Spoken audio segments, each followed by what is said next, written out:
Welcome to The Green Rush, a podcast about the business of cannabis. On a weekly basis, hosts Ann Donahoe and Louis Goldberg talk with the CEOs, politicians, and cultural icons driving the cannabis industry forward. This week, Louis and Ann speak with Beth Stavola, Chief Operating Officer of MPX Bioceutical, one of the leading vertically integrated holding companies in the cannabis industry. Beth is also the founder and CEO of Stavola Medical Marijuana Holdings, Health for Life Inc., Green Mart of Nevada, and CBD for Life. Before her career in cannabis, Beth was Senior Vice President of Institutional Equity Sales at Jefferies in New York. She hails from the Jersey Shore, and fun fact, both Beth and Ann are graduates of Monmouth University. Go Hawks! Don't sit back, lean forward. Now, on to the conversation with Beth Stavola.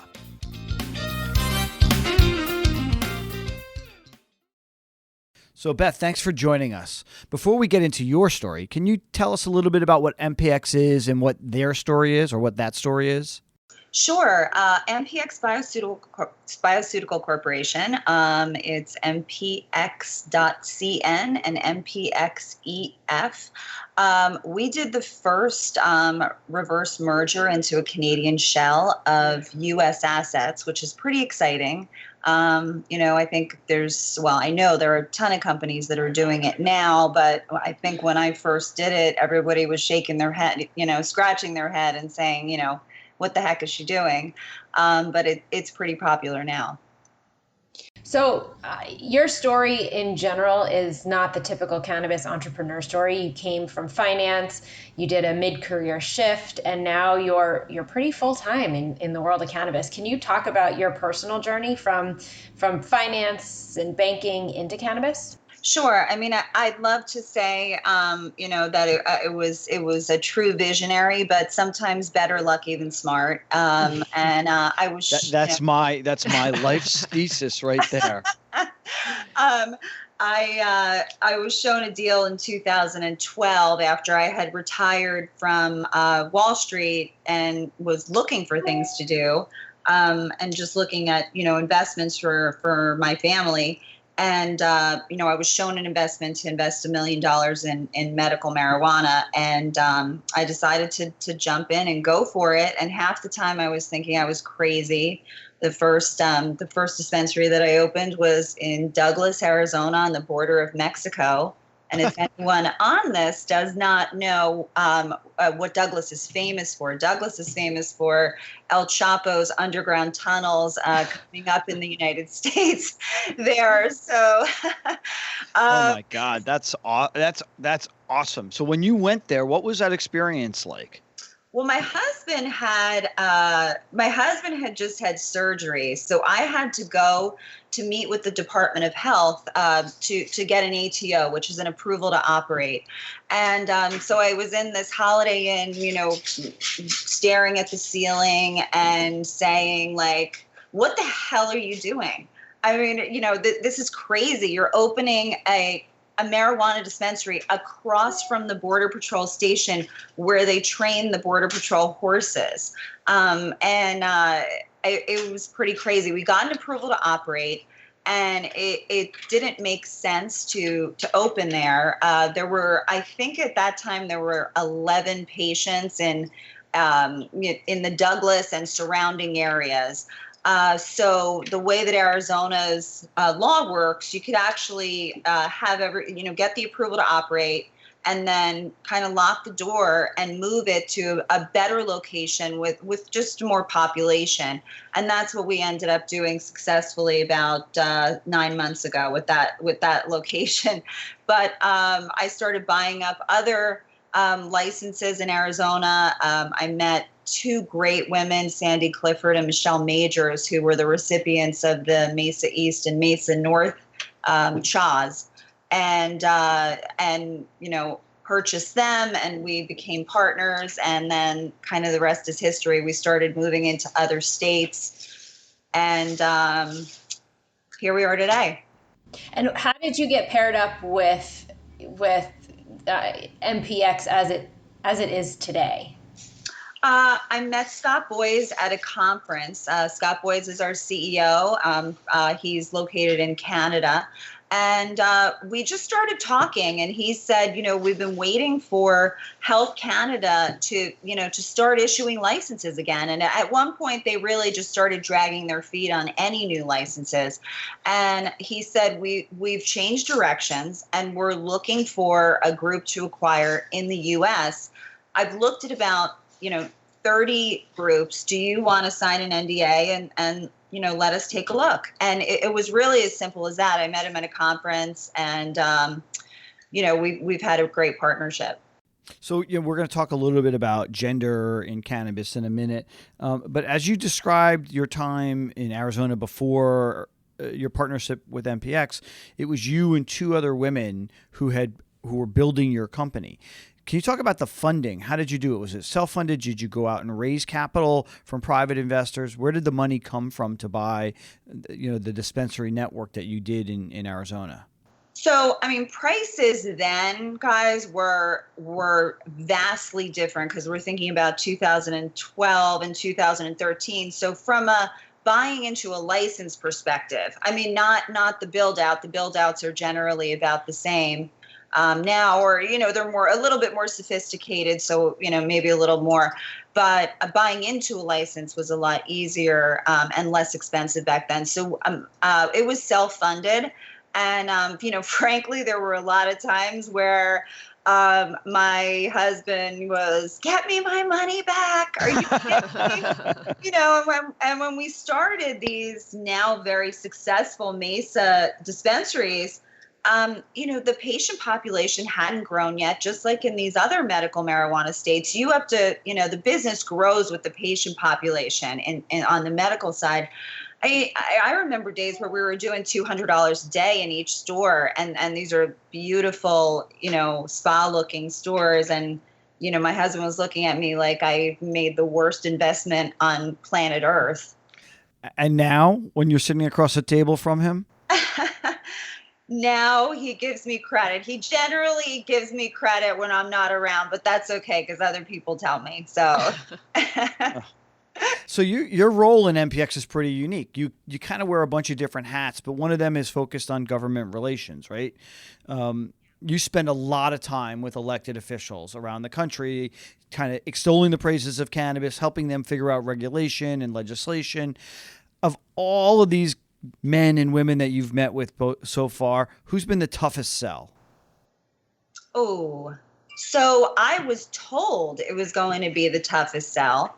I was actually on the phone with somebody who said, call me from the hospital that you get put in after you leave his office. And he wasn't the toughest sell. It was Senator Ron Rice from New Jersey. He made so many, he is so smart, by the way, and he made so many good points that I really wasn't looking at, from concern that opening a recreational marijuana dispensary in Newark is not going to allow the cartels to make less money. They're just going to pump harder drugs into the city.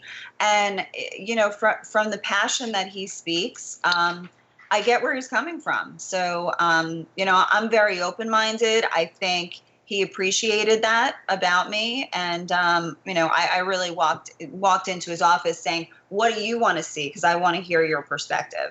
That's interesting. I would have thought, I would have had no thoughts on that. If you don't know, and this is to anybody who's listening who's not from the East Coast, Newark, New Jersey is a very tough urban environment. And you would think that Ron Rice, who's an African-American state senator, would be in favor of legalization because it's going to stop the arrest of black and brown kids in his district. That's a really interesting take. Yeah. He had some really, really interesting points, and I like speaking to people with different views on it. I've spoken to almost everybody here in my home state of New Jersey, and there's a lot of interesting views. Sorry, Louis, I stepped on you. That's okay. So you're a Jersey girl, Ann is a Jersey girl, and I am a Jersey boy. All of us either are from or live in New Jersey, and it's weird because we're all in the cannabis industry, and New Jersey seems to be slowly crawling towards adult use. When Governor Murphy was elected, he promised in the first 100 days to sign an adult use bill, and well, we've gone past that day. Like, it's in the mirror. So what's going on in the Garden State? And who gets there first? New York, New Jersey? Now, I'm pulling for Jersey because I live there, but what's going on there? So first off, I love Phil Murphy, and he has tried like hell to get this done in the first 100 days. He's wanted, his transition team has wanted all of the feedback from national players like MPX, as what works in other states, what doesn't work. I was very instrumental in helping to set up a trip for state and local officials from New Jersey to go to the state of Nevada and see the state that actually transitioned medical into recreational quicker than any other state in America. It was voted in November, and they had it functioning by July 1st of the following year, which is really unheard of. So I think the Murphy administration is trying their absolute hardest to get it, to get it going. And I think that there could potentially be a lot of politics that surrounding other issues that might not necessarily, be about recreational marijuana, but affect it because of votes for other issues. So can we talk a little bit about, it seems counterintuitive that some of the Democrats in New Jersey are actually putting the brakes on this. Can you talk a little bit, are the feelings of Senator Rice prevalent among the other Democrats that you're hearing resistance from, or is there another undercurrent that's going on that we may not even know about? I think that there are other undercurrents that I think I don't even know about. If you don't know about them, then we're in trouble. Yeah. I think the party is split. My understanding that there are way more Democrats that are on the legalization side than not. But just like politics, anywhere else, I think that there definitely could be some other issues that are leading to the split. So let's move from New Jersey, a state we all love. Go Monmouth Hawks. You're about to spend a lot of time in Maryland, opening and managing 3 new locations under the Health for Life brand. Can you talk a little bit about what your management strategy is for those locations? I know Maryland is a little bit of, look, they're all funky states, right? Every state has its own interesting web of regulations. What are those locations going to be like, and let's talk about the brand as well. What can patients expect from the brand Health for Life? So they can expect exceptional customer service. Our consultants, and we don't call we don't use the word bud tenders. I hate that word. We're so happy to hear that.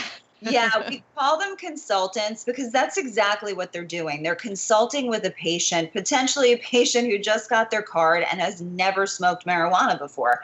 And so we have the patients wait in the waiting room, and we take them in, and it's a 1-to-1 patient to consultant ratio, because we really want our consultants to spend quality time with the patient, figuring out what their needs are.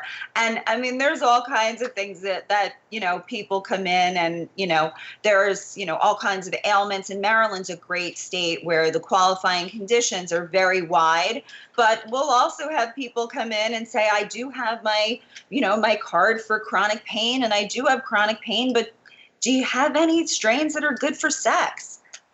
So it's very interesting, all the things that people come in for. The other thing is, our facilities are extremely inviting. We do counter, marble countertops, and beautiful lighting and colors and they're high end. We spend a lot of money on them because we know that the patients are spending a lot of money with us, and we want to give them a good experience.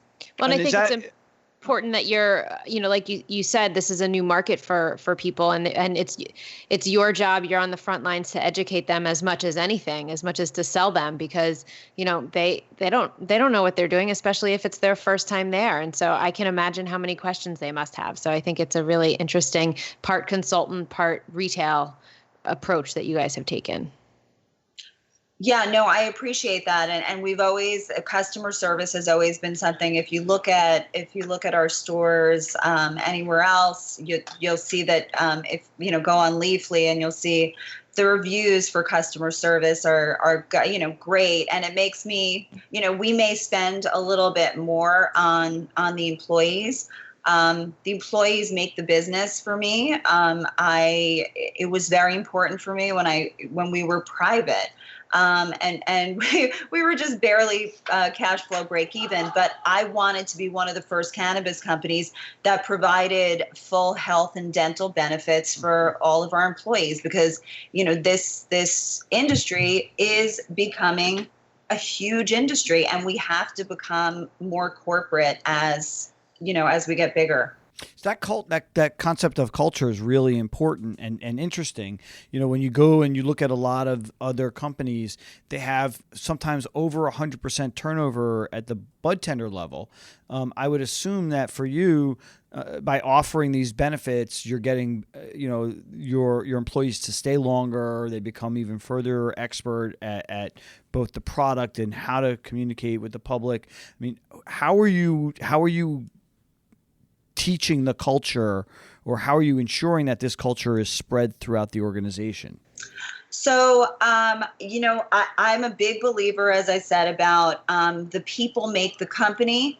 I'm a big believer in upward mobility in a company, and I'm a big believer in taking care of people's families, because they will take care of the business as if it is family. And what better thing than to offer an employee who's never had benefits before, doesn't necessarily have a college education, to go home to, his wife or her husband and say, I just got like the greatest benefits for our family. And we've never been in a position to do that. And I joke with my husband, who has a big business in New Jersey, Stavola Corporation, that our benefits are better than his. So the other thing is but we're all laughing because we're thinking the benefits are actually being able to take home product, and you can't. But it's like, no, you're talking real healthcare benefits. You're talking about like healthcare and retirement and debt, like all that stuff. It matters. It really, you wouldn't think of it like when you think of the cannabis industry. Everybody thinks, hey, everybody walks around with bags of pot all the time. It's not true, and your benefits are really a differentiator. It definitely is. The other thing was, and I spoke with Scott, and Scott has spoken about this in interviews. I said to Scott, I'll do this deal, and I'm excited to do it. But every single one of my employees has to get stock options upon signing the deal. And he very much agrees with my strategy of, the people make the company. And so every single consultant, every single cultivator, every single janitor at MPX has stock options. So when you feel like you are an owner of a company, you treat it much differently. And I learned this from Rich Handler at Jeffries. He would do seminars. We'd have a yearly sales meeting, and he would talk about wealth creation and not just living paycheck to paycheck. And so it was something that I took very seriously, because it was something that benefited me and my family greatly. So we've talked about this struggle before, or maybe a better, less negative word is a balance that this industry is trying to strike between the suits and the stoners. And you're kind of saying that this professionalization of it is kind of being the bridge between those two worlds. Are you finding There are people that don't want to talk to you because they perceive you're coming in from quote unquote corporate America? Or are they excited to talk to you? Are they like, oh my God, finally money is coming in, real money's coming in, or being recognized? What's been your experience there? Well, so it's been different in different states. I love the California market, but I've sat down with super professional groups, to talk about it. It's not a secret. I would love to make a big expansion into California. We've already had one announcement that we're going to bring our MPX concentrates there. And I've sat down with super professional groups, and then I've sat down with groups that are like, dude, just to tell you, I was the biggest runner of weed between this place and that place. And I'm like, okay, first off, I'm your wrong audience. Like, I'm not your dude. Yeah, let me give you a bit of advice. Don't start your next meeting off with that. So it's a combination, and there's way more professionals. I mean, if yesterday I was at the mandatory meeting for New Jersey, which was at the War Memorial Theater in Trenton, and I think there were supposed to be 240 people there. It felt like 500 to 600 to me, and it was all different types, investment banker types, all the way down to, Rasta hair ladies that, just, want to run a kitchen. So it's been interesting. So New Jersey is interesting. So what are you like? There has to be hundreds of people applying for the new licenses that they opened up, and they put it on this huge time crunch. So the applications are due the 31st. We're recording this on the 10th. So thanks for even carving out the time to talk to us. What do you see happening? In any predictions? Is it just going to be like, how are they going to choose from hundreds and hundreds of applications? Do you know what they're looking for? I guess if you did, you would be less stressed. If I did, I wouldn't be saying it. True. Well, but there is a scoring rubric. I mean, like they have definitely. So can you talk about the categories? Like, what are they looking like? Most people have never seen an application, written an application, or seen what happens. So, like, what are the general categories that they're looking for? So there's cultivation, manufacturing, which is manufacturing or production, depending on what state you're in, and dispensary is 300 points out of the 1,000 points. So it's 30%. So the way that you intend on operating, the way you have historically operated, 100 points is security. So 10% of the whole application is security. That's a lot. Security's always been a big category, but that's an even bigger category than I've seen in other states. Have you been to Camden? I have actually. My largest shareholder has done a lot of. I was kidding. And no disrespect to the city of Camden, it's the only city in the United States that's had every mayor in the last 50 years indicted by the FBI. There's nothing wrong. Yes, nothing wrong with that. So the other categories. I mean, diversity has become a huge category, and I'm actually, probably one of the only operators that operates on the national level that actually is the operator and not someone's wife on the application, that actually, can legitimately say that I do operate the business. So that's a huge area. I mean, minority diversity, gender diversity, ageism, sexism. I mean, everything, everything under the sun. So that's, I want to say that that's a 50-point category here. Just your operations, saving water, being green, things like that. So you mentioned you really are one of the only women who are actual operators, in this position. We've made it a real effort to speak to and seek out, other amazing women in the space. We've spoken with Tahira Rahmatullah, the CFO of MTech, Lynn Hondard of Mary's Medicinal, Leah Heist, who's the CXO of Forefront. And it may seem like a lot, but out of the 42 episodes we've done, it's not that much. So are you finding the gender imbalance in leadership better or worse than your investment banking days? I would say that it's probably at the top levels, it's probably about the same. But there are a lot of women that work in the industry that I would like to see, be on an upward trajectory of, being able to be promoted to some of these top positions. So the top positions, the C-suite positions, certainly in the public companies and the large private companies are pretty much dominated by males, white males. So it, some of the women that we've spoken with have said, look, I don't think about gender. I think about getting the job done. I put my head down and I'm just working, right? I don't care that the people around me are men or women. I care that they can do the job. And then others are like, yes, no, I'm actively looking to promote others. And there are groups like Women Grow, which I know you're part of. Are you taking this upon yourself to say we need to have more women, we need to have more people of color, or are you just putting your head down and just kicking ass?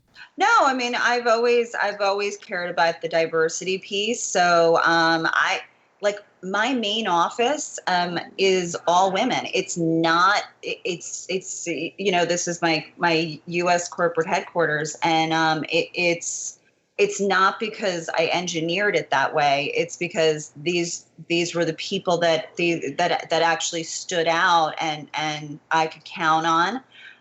So no, and we're very active in making sure that our company is diverse. It is very diverse. We make sure that we have 20% veterans at a minimum, and we're working on that all the time. I hired a diversity expert just to give us some ideas that we may not even be looking at internally. I mean, as we speak about diversity and really, making it a priority, you also work with your sister, who is on this entrepreneurial cannabis journey with you, and she's helping to launch the Maryland dispensary. What's it like working with family? Lewis said that the oldest joke among entrepreneurs is that the best kind of family business only has one family member in it. I'm assuming you don't agree with that. My husband would probably agree with you. In a third generation family business. But my sister, and I promise for everybody listening, there is zero nepotism here. She's a killer. I joke and I say she's a much younger, smarter version of me. She's 16 years younger than me, so I think that might help. Maybe if she was a couple years younger, she wouldn't take direction from me that well. But she says to me all the time, Beth, I never want your job. I listen to some of your calls. I never want your job. I'm an operator. I want you to tell me what to do, and I want to execute. So Julie Winter is she is the type of a professional that walks into the room, lights up the room of maybe some people that are really unhappy that we're moving into their community. And she turns them around and she has them filling out job applications to work for us. It was funny. In one of the locations that she's going to be opening in the next 30 days, we had a coalition of older people in the community that were really unhappy that we were coming there. I think we actually hired two of them that are starting there, and we flipped them. So you hired the Get Off My Lawners? Yes, we hired them because we changed their view, and Julie's actually a master at that. So I'll usually bring her in for those kills. Let's stick with family for a second. This is something that I think about a lot. I'm a dad of two teenagers. Well, one teenager, my younger kid's just turning 12, so he's a preteen, but he acts like a teenager. And that I have to talk to them about cannabis because I work in the space. You're a mom of 5, 6 kids. How do you talk to your children about what you do?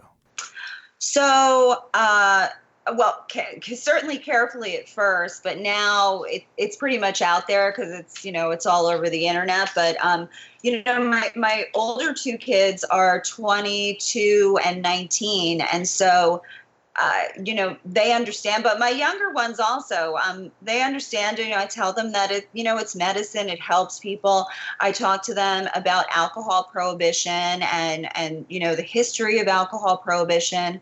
And so they're, some of their friends have said, we thought your mom was cool before, but now we really know she's cool.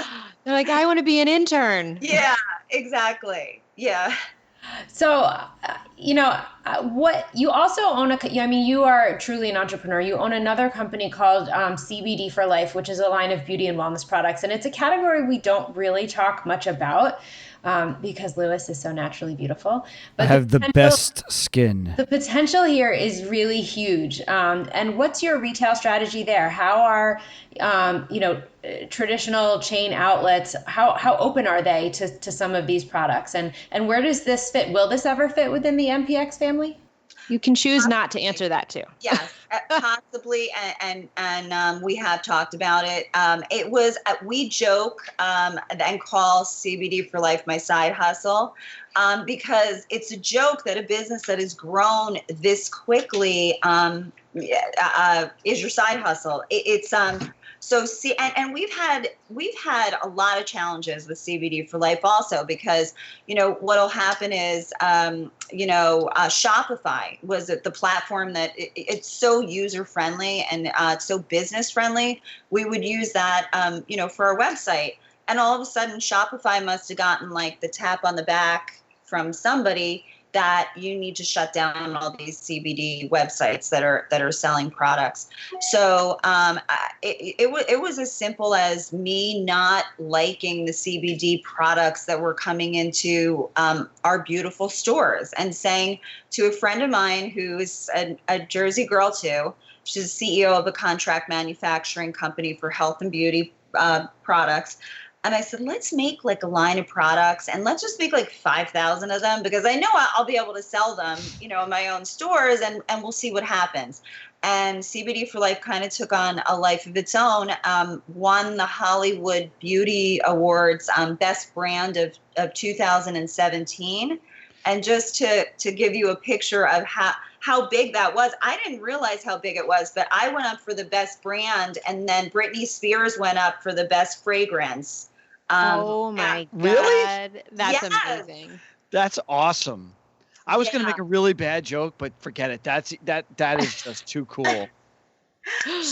Britney looked amazing, I have to say. She does look All right, here it amazing. comes. Did she go up and she goes, you exfoliate me. You really exfoliate me.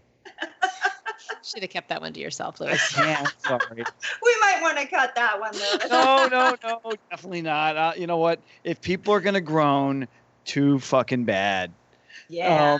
So we have a little bit more, but I want to talk to you about what it's like as a public company because you started off as a private company, you merged into MPX as a public company.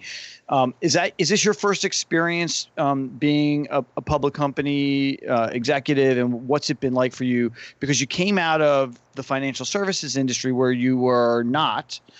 So what's that transition been like, and what's it like actually having to sign every quarterly statement?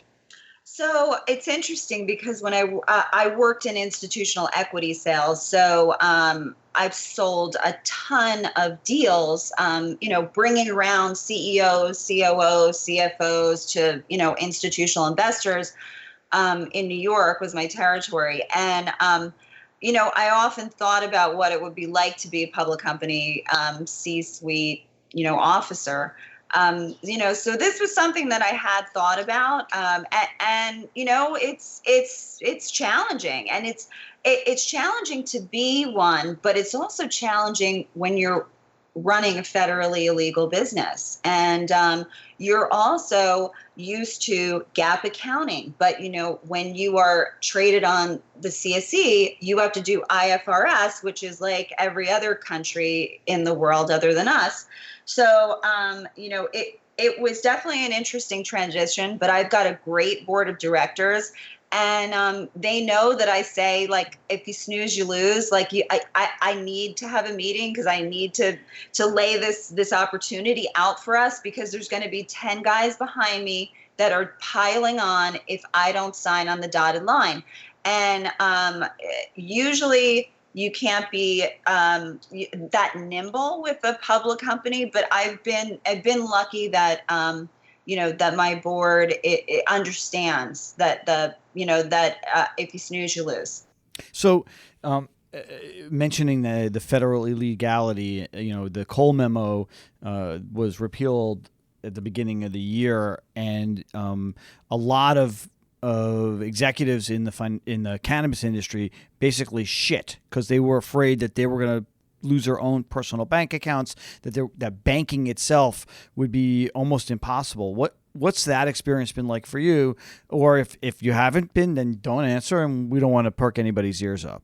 Oh no, I've been in the business since 2012, so that's like I call it like dog years. Like I feel like it's like 57 like 100 years. Yeah.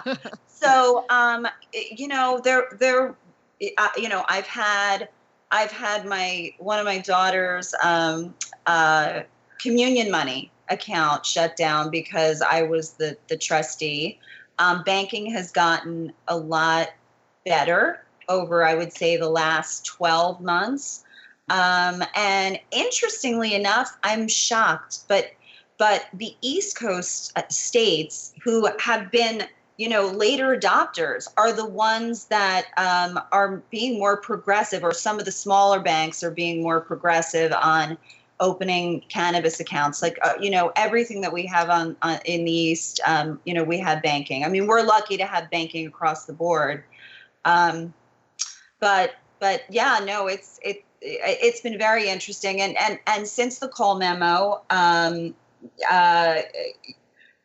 had some, instances because being a public company figure, you have to put out press releases and your photo is, on the internet and things where, it's been a little bit challenging, but I'm a tough cookie. I'll get through it. How did you tell your daughter about her communion money being stolen by the federal government?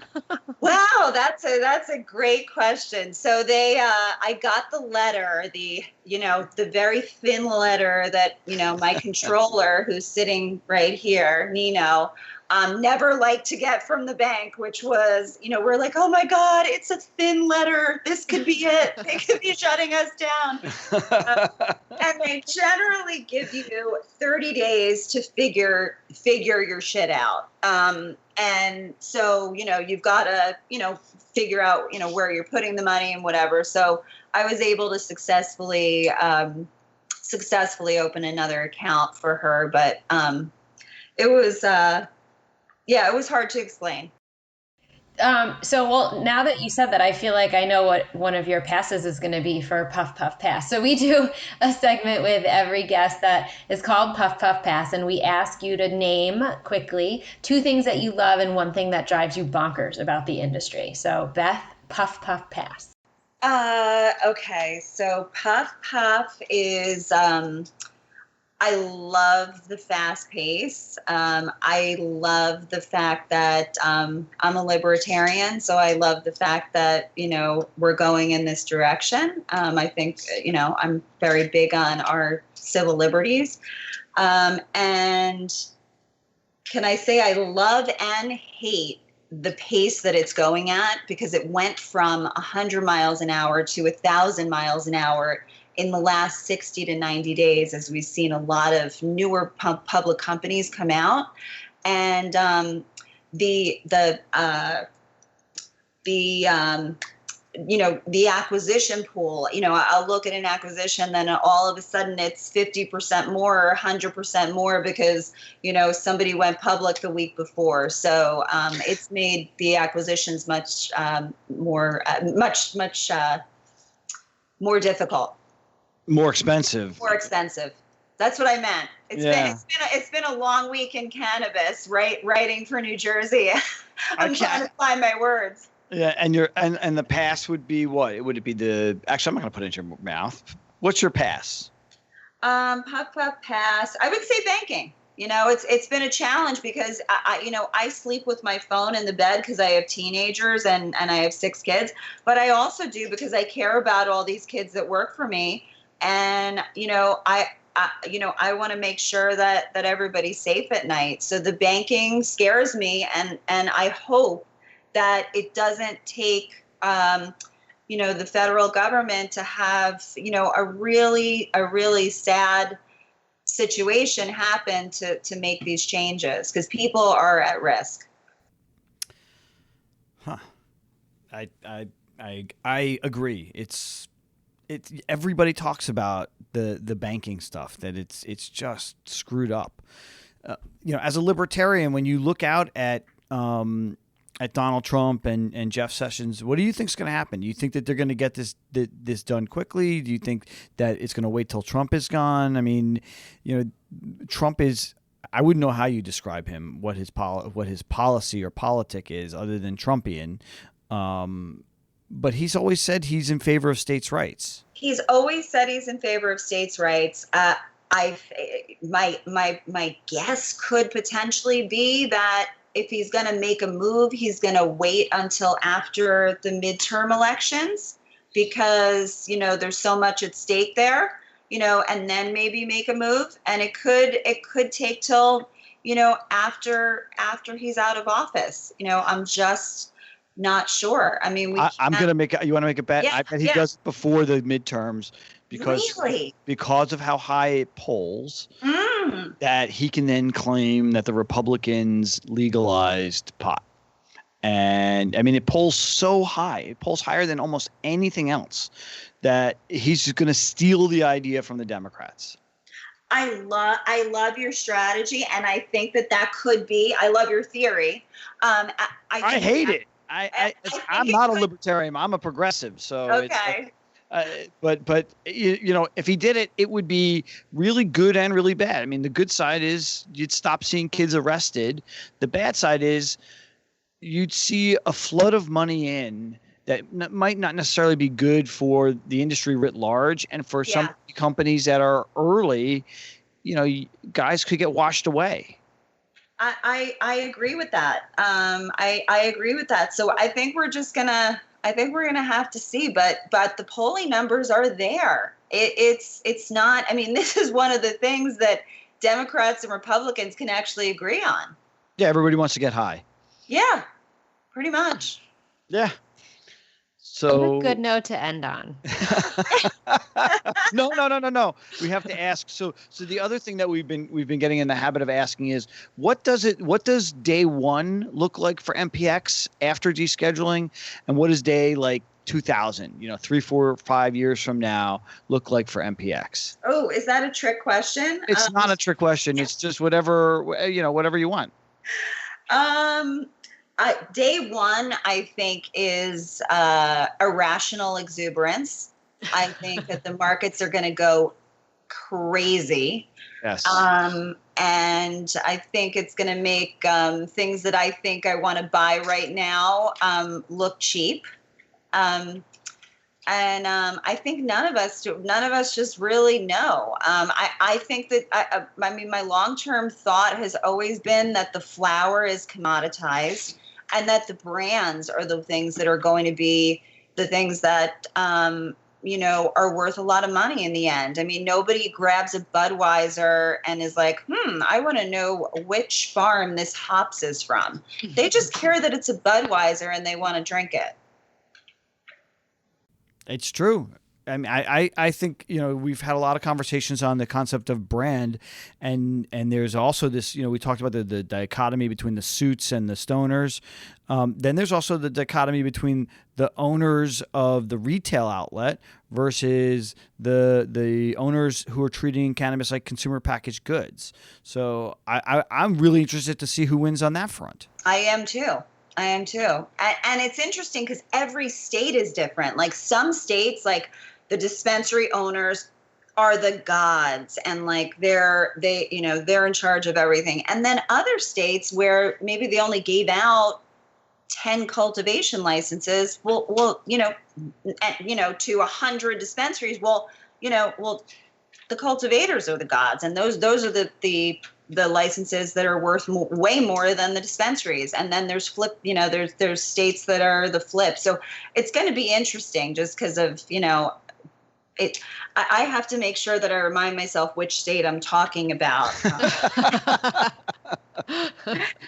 So from an acquisition strategy, though, are you looking more? Where are you looking along the supply chain? If I was an early market entrant but hadn't gotten to scale yet, and I'm like, shit, I gotta sell. Who are you looking at more? Is it the growers, the processors, the dispensaries, the individual brands? I mean, where are you seeing the sizzle? So different states are different. Like I'm looking at dispensaries in California because I think that's an interesting play. A lot of the cultivations are just really, really expensive in some of the limited licensing states. And it's inevitable that the state is going to give out more cultivation licenses. Like it probably like New Jersey, like New York, they're already doing it. Exactly. So, I like processing. It's a high margin business, at least it is right now. And I like to be vertically integrated if we can. My least favorite part of the business is cultivation. We're great processors, but that said, I think we've got some pretty dank weed in our Las Vegas location from what I heard about an hour ago. So can I say thank you for saying the words dank weed? I've done almost 50 of these and nobody has gone there. And like, you just totally made my day. Oh, yeah. Yeah. We're writing for New Jersey right now. So I have my conference room is like a war room of cultivators and chemists and, dispensary managers and writers. So I'm very, very, very proud of the cultivators and what they're putting out. Well, good luck with your application. We'll make sure that we bring you back when you win. Thank you. When. I know we have to keep using that word when. I know my husband said, do not embarrass me in our home state. Bring it home, Beth. Bring it home. I'm going to bring it home. Well, thank you so much. You've been so generous with your time. We really appreciate having you. Is there anything that we didn't touch on that you wanted us to touch on? I don't think so. Just, and I've never been a public company officer before, so I don't know if I can say this, but, my feeling is that MPX has a hugely bright future, and, we've got a lot going on, and I think we're an undervalued play in the industry. You got it.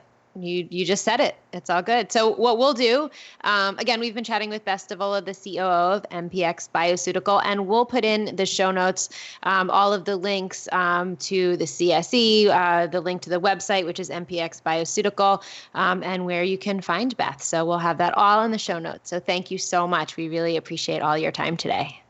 My pleasure. Thanks. You guys were awesome. It was a lot of fun. Thank you. Thanks to Beth Stavola, COO of MPX Bioceutical. You can find out more about her and her company by visiting their website, which is www.mpxbioceutical, that's BIOCEUTICAL.com. And you can check them out on the CSC under the ticker symbol MPX. And we'll have links to all this stuff in the show notes. If you want to chat with us, you can find us on Instagram and Twitter with the handle @KCSA_cannabis, as well as on our website, which is www. Like, what kind of fool in 2018 says www? But whatever. As well as at kcsa-cannabis.com, or you can drop us an email at greenrush@kcsa.com. And please, how many times do I have to ask you? Can you frickin' subscribe already? I mean, just press the subscribe button. Okay. Thank you so much for listening. We really appreciate it. And by the way, that's one take, Shay. One take.